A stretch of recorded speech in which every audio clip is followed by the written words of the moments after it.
संसद के भीतर महिला आरक्षण को लेकर गर्मा गर्म बहस चल रही थी। उसी बीच सरकार ने चुपचाप एक बड़ा कदम उठा लिया। 2023 के महिला आरक्षण कानून को आधिकारिक तौर पर लागू कर दिया गया, यानी नोटिफाई कर दिया गया। लेकिन ये ऐसे वक्त पर हुआ है जब कानून में बदलाव की चर्चा जारी है। तो ऐसे में ये इसी वक्त पर क्यों किया गया? क्यों इस वक्त पर इसे नोटिफाई किया गया?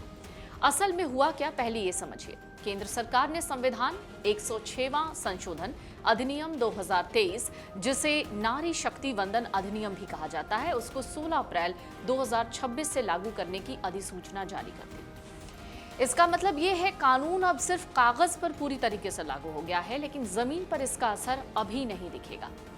तो अगर इसका असर अभी नहीं दिखेगा तो कब दिखेगा? सरकारी अधिकारियों के मुताबिक महिला आरक्षण सीधे लागू नहीं होगा। पहले जनगणना होगी, फिर परिसीमन यानी सीटों का पुनर्निर्धारण होगा, उसके बाद ही आरक्षण लागू होगा। यानी साफ है 2024 या मौजूदा लोकसभा में इसका कोई असर नहीं पड़ेगा। तो फिर अभी नोटिफिकेशन क्यों जारी किया गया? इसको समझने से पहले जरा समझिए कि अभी जो महिलाओं की भागीदारी है वो कितनी है। अभी की स्थिति अगर आप देखेंगे तो महिलाओं की भागीदारी बहुत कम है। 2026 में लोकसभा की 543 सीटों में से सिर्फ 74 सीटों पर ही महिलाएं हैं, यानी लगभग 14%। कुल 543 सीटों में से 74 महिलाएं चुनी गई हैं, जो लगभग 13.6% यानी करीब 14% है। ये संख्या 2019 की 17वीं लोकसभा यानी 78 महिला सांसद से थोड़ी कम है। वहीं अगर राज्यसभा की बात करेंगे तो यहां पर भी महिलाओं की संख्या करीब 17% के आसपास है। दुनिया के कई देशों की तुलना में भारत इस मामले में पीछे है, लेकिन 2029 के बाद ये तस्वीर नहीं रहेगी, यानी ये तस्वीर पूरी तरीके से बदल जाएगी। महिला आरक्षण लागू होने के बाद लोकसभा और राज्य विधानसभाओं में 33% सीटें महिलाओं के लिए आरक्षित होंगी। इसका मतलब है कि बड़ी संख्या में महिलाएं चुनाव लड़ेंगी और जीतकर संसद तक पहुंचेंगी।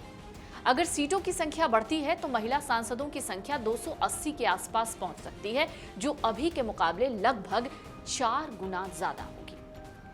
अब समझिए कि अभी नोटिफिकेशन क्यों जारी किया गया। दरअसल किसी भी कानून में बदलाव करने के लिए जरूरी होता है कि वो पहले आधिकारिक रूप से लागू हो, यानी नोटिफाइड हो। इसलिए सरकार ने अधिसूचना जारी करके पहले महिला आरक्षण कानून लागू किया, ताकि उसमें संशोधन किया जा सके।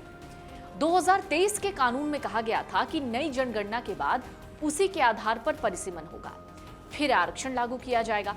लेकिन इसमें समस्या ये है कि जनगणना और परिसीमन में लंबा वक्त लग सकता है। इससे आरक्षण लगभग मान के चलिए कि 2034 तक टल सकता था।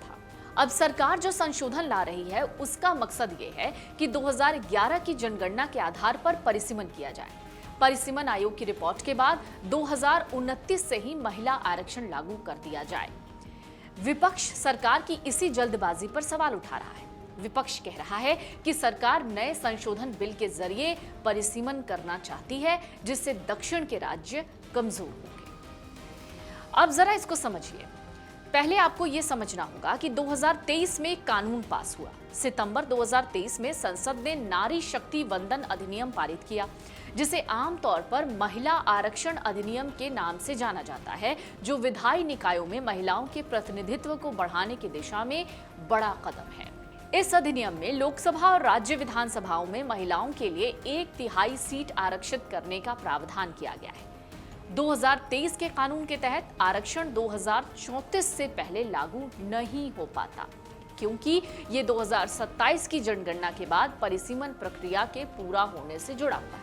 लोकसभा में वर्तमान में जिन 3 विधेयकों पर चर्चा हो रही है, उन्हें सरकार द्वारा इसलिए लाया गया ताकि 2029 में महिला आरक्षण लागू किया जा सके। अब 2026 में इसे नोटिफाई किया गया है। अब उसमें संशोधन लाने की तैयारी होगी। जो लक्ष्य है वो 2029 से महिला आरक्षण लागू करना है। तो महिला आरक्षण लागू होते ही सभी राज्यों की 1/3 सीटों से महिलाएं ही चुनी जाएंगी।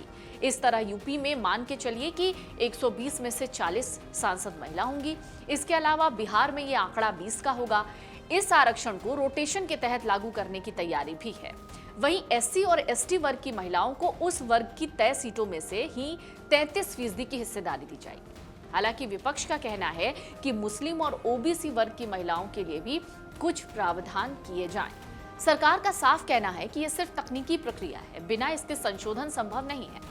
सरकार पहले कानून को लागू करना चाहती है ताकि उसमें बदलाव करके महिला आरक्षण को जल्दी लागू करने का रास्ता बनाया जा सके।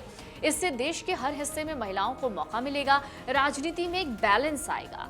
तो राजनीति में बैलेंस की जरूरत क्यों हो रही है, इसको भी समझना होगा। कुल मिलाकर थोड़े और साफ शब्दों में अगर कहेंगे तो महिला आरक्षण बिल 2029 के बाद भारत की राजनीति को पूरी तरीके से बदला जा सकता है। रैलियों में भी महिलाओं की भागीदारी पहले से ज्यादा दिखेगी, नीतियों पर भी इसका असर दिखेगा।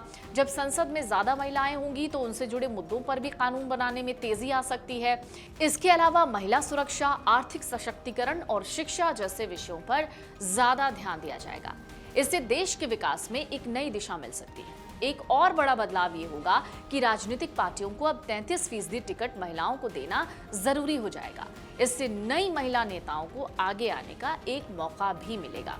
अभी कई जगह पर राजनीतिक जो स्थितियां हैं यानी जो पॉलिटिक्स है वो परिवारों तक ही सीमित रहती है, लेकिन अब नए चेहरों को भी पहचान मिलेगी। अगर आप ये वीडियो YouTube पर देख रहे हैं तो हमारे चैनल को सब्सक्राइब कर बेल आइकन दबाएं और Facebook पर देख रहे हैं तो हमारे पेज को लाइक करें।